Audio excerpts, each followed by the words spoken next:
Bismillahir-Rahmanir-Rahim. Thank you so much. It is such a pleasure to be here and such an honor to have this platform at this critical time in our history. I was sure that this was going to be a topic that I would not have to cover.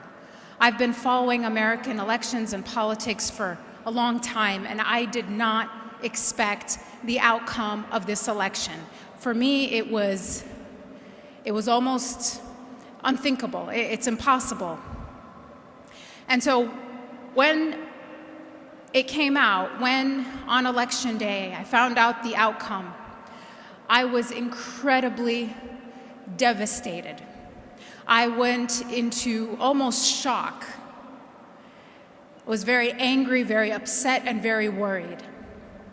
And after I went through those different emotions, I realized that this was what Allah had chosen for our country and for our community, and that it was okay to take time and be angry and sad and worried and even fearful, but that we had to also move on and channel those emotions into action, into a different way of approaching how we engage. The topic that I was asked to speak to you about was our strategy moving forward. And it's very easy for me to jump into the political strategy because there's so much to talk about. But I think that we fail every time when we start there.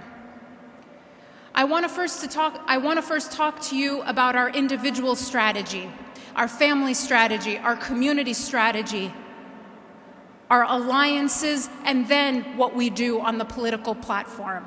Because until we do our internal spiritual homework, until we do the homework that has to happen inside our community, fortifying our community for what is to come, we will not succeed, brothers and sisters.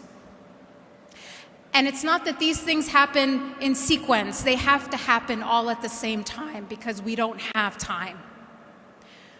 The first thing we have to do, brothers and sisters, is we have to fortify our hearts.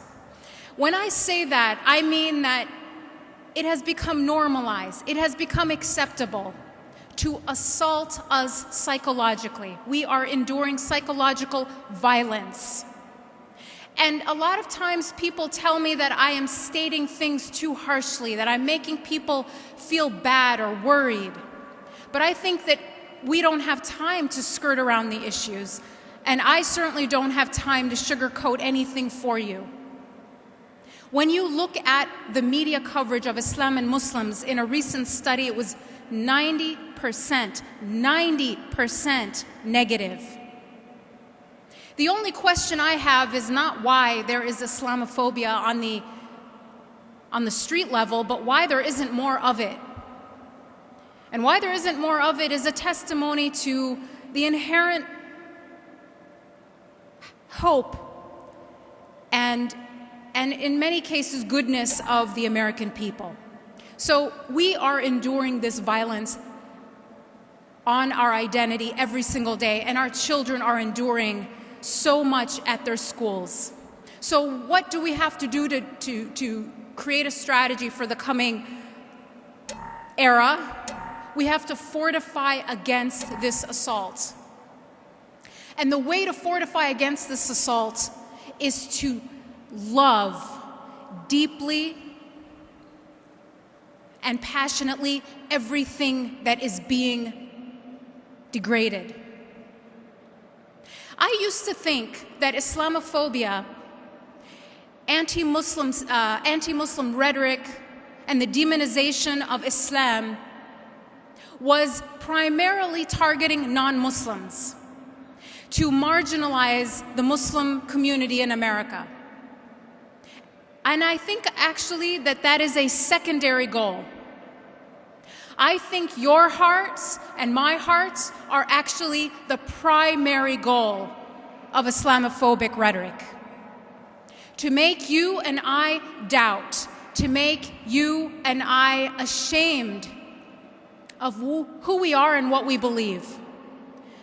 To make us feel like grateful guests in our own country. You and I, brothers and sisters, and our children are the primary targets of anti-Muslim rhetoric. Non-Muslims are a secondary target.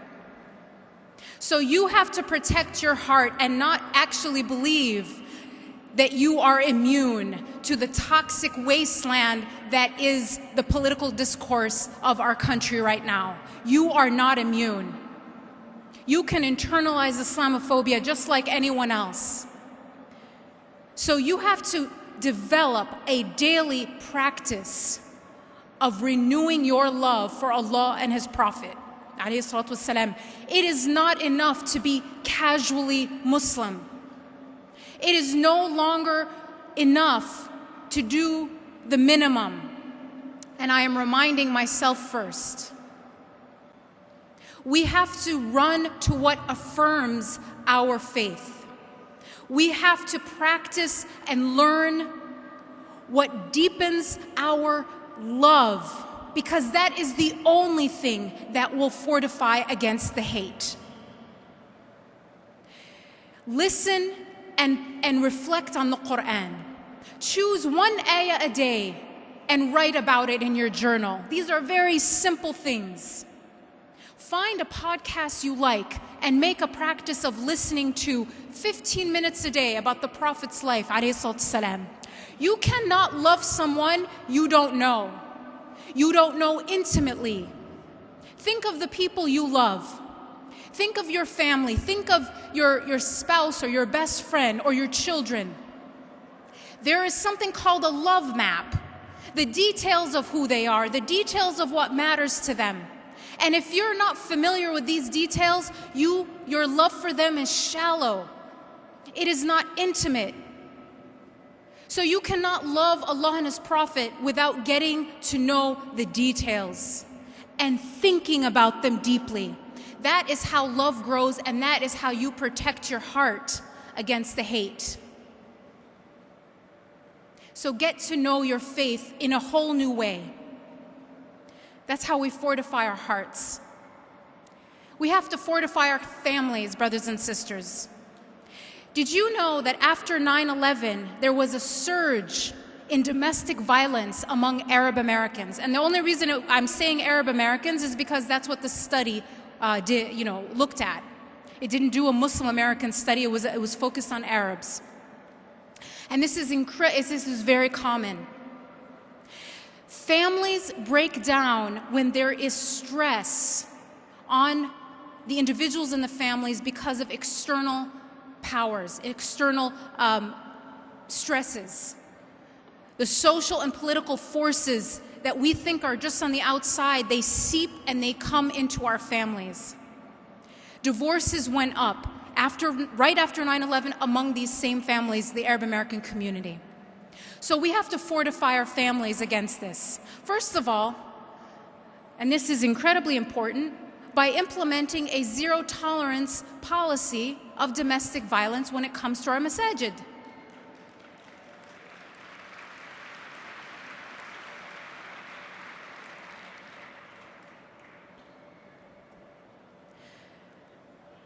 And second, we have to take these things seriously. We have to seek help.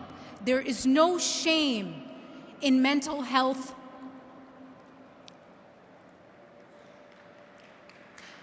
In seeking mental health help. There is no shame. And I was talking to friends of mine who are in the mental health field, and they said that from their own practice, just in their own practice, the level of anxiety and depression among Muslims, just since the election, has risen. They have actually seen it go up.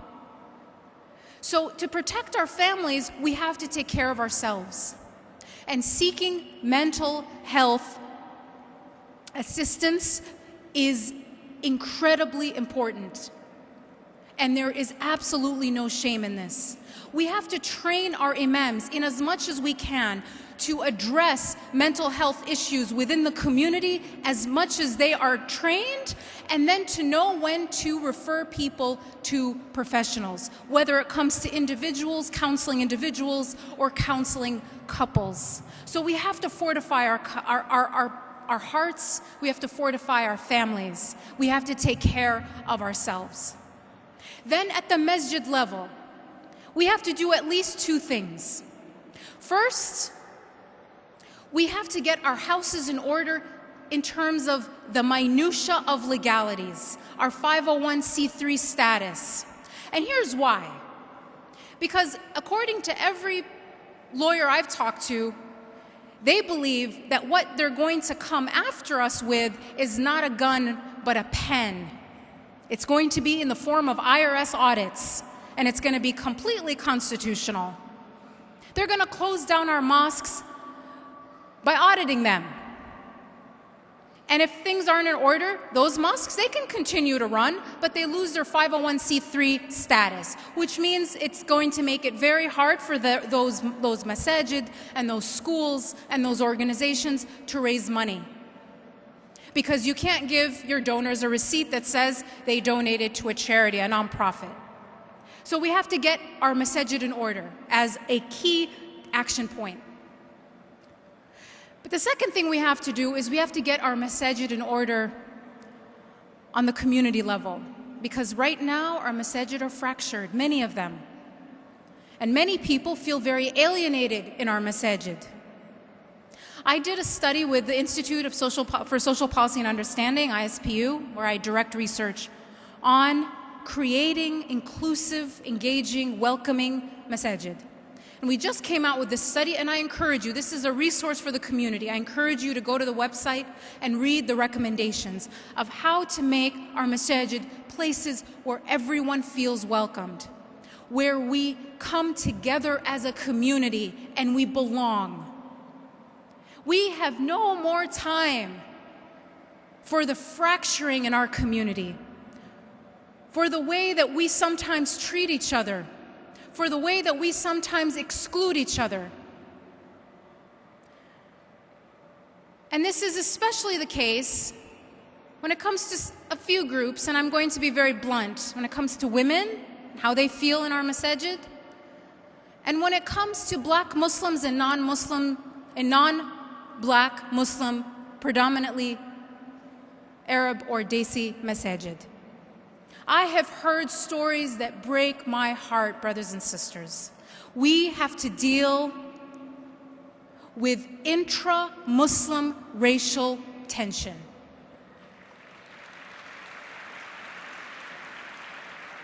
We don't have a choice. It should have been done decades ago. If we're not actively addressing this issue in our communities, then we are part of the problem. Because racism is something that we all have absorbed by being here. If we're not actively acting against it, then it's seeping into the way we think. And we are fracturing our community. 1/3 of our community, a full 1/3 of our community, are African Americans.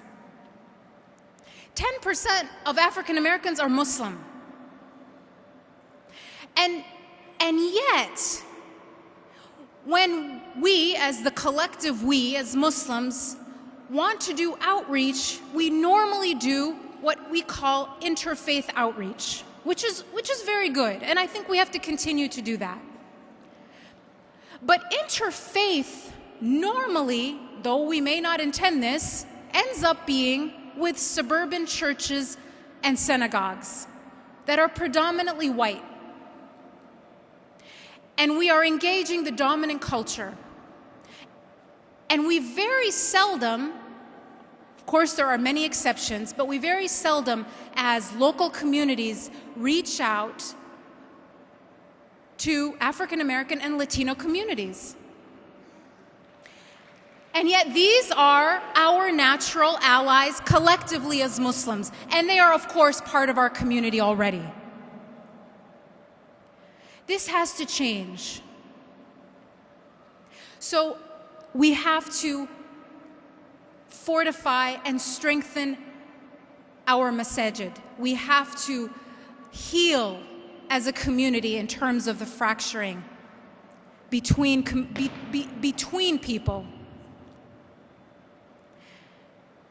And then on the political front. And yet, and again, I want to emphasize, these are not in sequence. They are all things we have to do at the same time.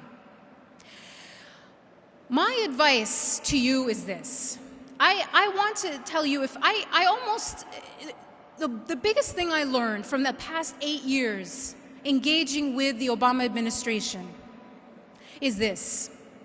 Muslims under this last administration did not lack access. We did not lack access. We had lots and lots of access to high-level people in the Obama administration, alhamdulillah. But we did lack influence. Because access and influence aren't the same thing. We think they're the same thing, but they're actually totally not the same thing. The only way to have actual influence is to combine access with organization. You have to organize on the ground and come to the table with something to offer and basically something to threaten with.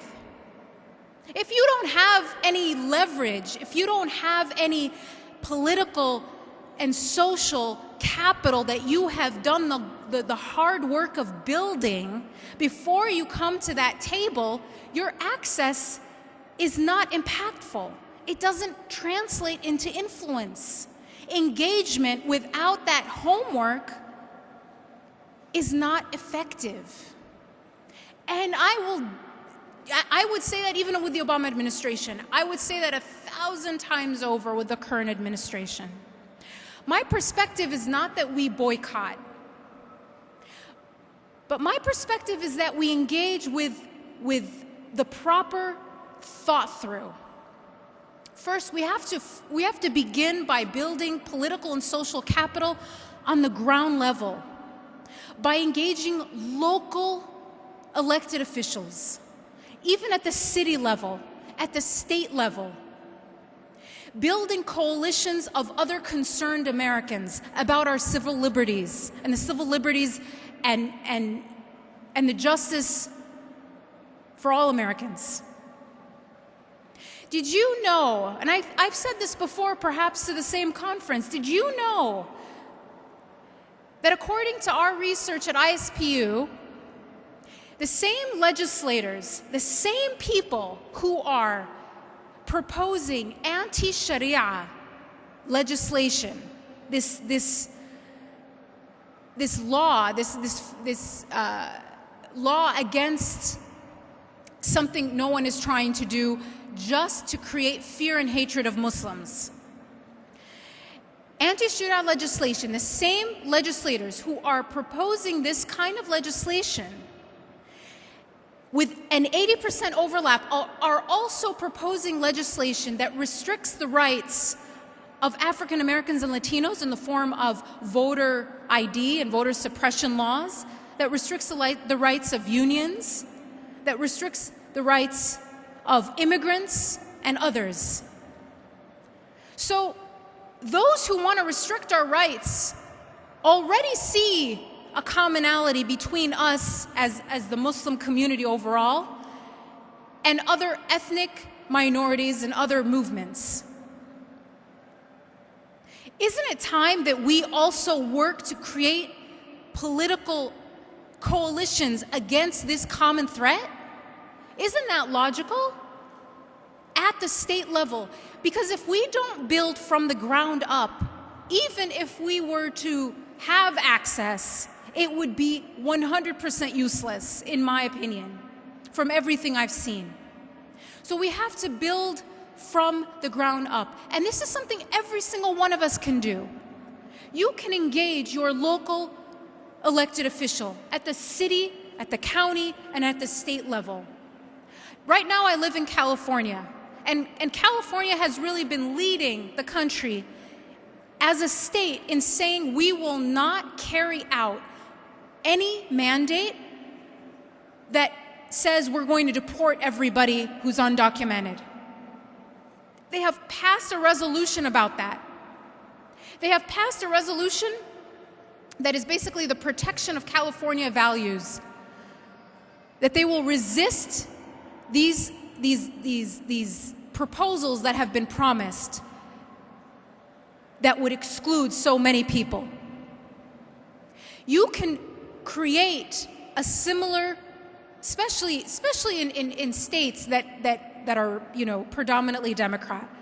But even if they're not, you can create a situation where you can protect your local community by engaging local officials. It's not all at the federal level, and it's absolutely not all at the executive level.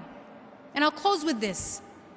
We have to engage Congress. Actually, incredibly, with earnest energy right now.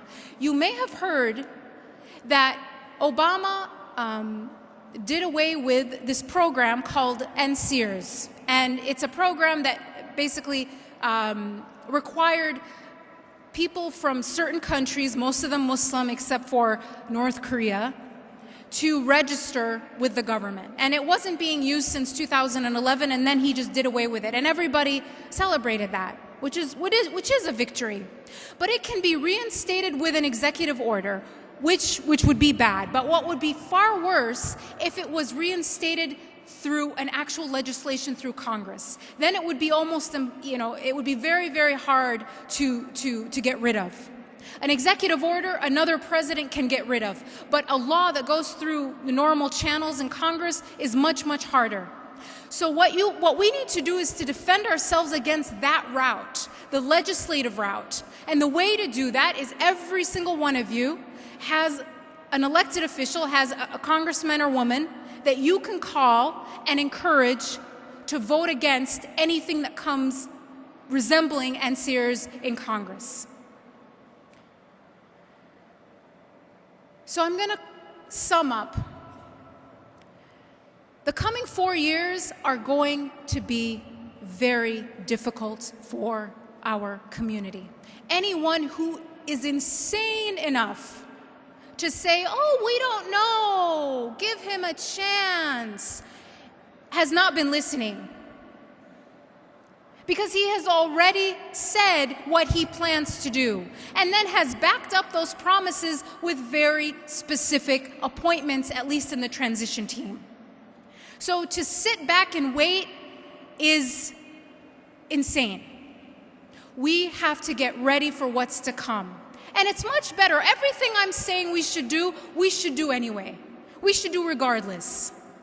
But now the time is urgent. And maybe this is a gift that Allah is giving us, because we have been asleep for too long, brothers and sisters.